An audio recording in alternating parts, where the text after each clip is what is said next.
Welcome back there, Coastal Bad meteorologist Ivan Dixon here with a live look outside our first community big sky cam overlooking there the USS Lexington at our New Harbor Bridge. Sun still shining in our 4 o'clock hour, but don't forget, since we rolled our clocks back, we're going to see earlier sunrises and sunsets, so soon it'll be a little bit close to nighttime. Well, here's what we can expect this week. We have our pleasant conditions that last through Tuesday for us. Little to no rain chances, more on the end of no rain chances this week, and we'll have those above average temperatures Wednesday through close into the weekend. So we'll go over all of that together.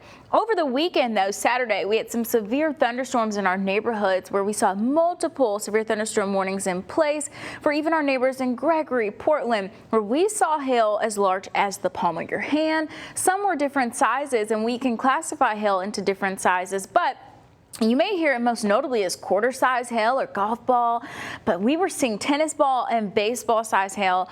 That was up to 3 inches in some of our neighborhoods with wind gusts up to 60 and 70 miles per hour. So this piece of hail right here was bigger than a quarter. I also have an explainer up on Facebook where we could talk about how you get rain that gets super cooled in the atmosphere, the updraft that goes up and down of a severe thunderstorm, and it gains layers and layers of a hailstone. And once it gets too heavy, it has no option but to fall out of the sky and into your yards, where a lot of you saw damage to your homes and your cars.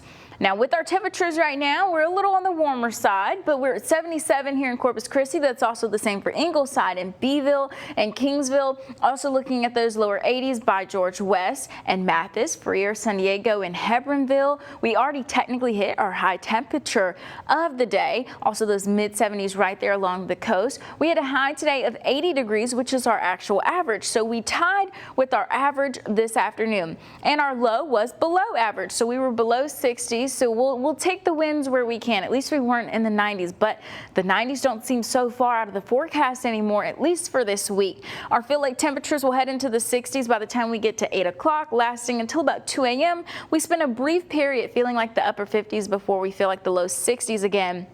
Into our 6 a.m. hour and 8 a.m. hour. Into the afternoon, we'll feel like the low 80s, kind of between 81 and 82 degrees. So this would be technically our cooler day of the week. Once again, we'll go into the 60s tonight at 7 o'clock, upper 60s, low 60s into the forecast by 11 tonight with an east-southeast wind around 5 miles per hour. We then drop to the 50s by 3 a.m., those upper 50s that carry us into our Tuesday morning with a north-northeast wind just under 5 miles per hour. Now, we're on the drier side right now, but as we get that temperature increase, we're going to go between muggy and humid and slightly very humid with those increasing dew points towards this weekend. And those rain chances once again are pretty unlikely since we still do have dry conditions in the forecast for us. Now, with those high temperatures, we still will be above normal since the average is 80 degrees. We get pretty close to near normal again on Monday, November 10th, but that's because we have another weaker cold front moving through into our Sunday that's going to help us get a little bit closer to our average.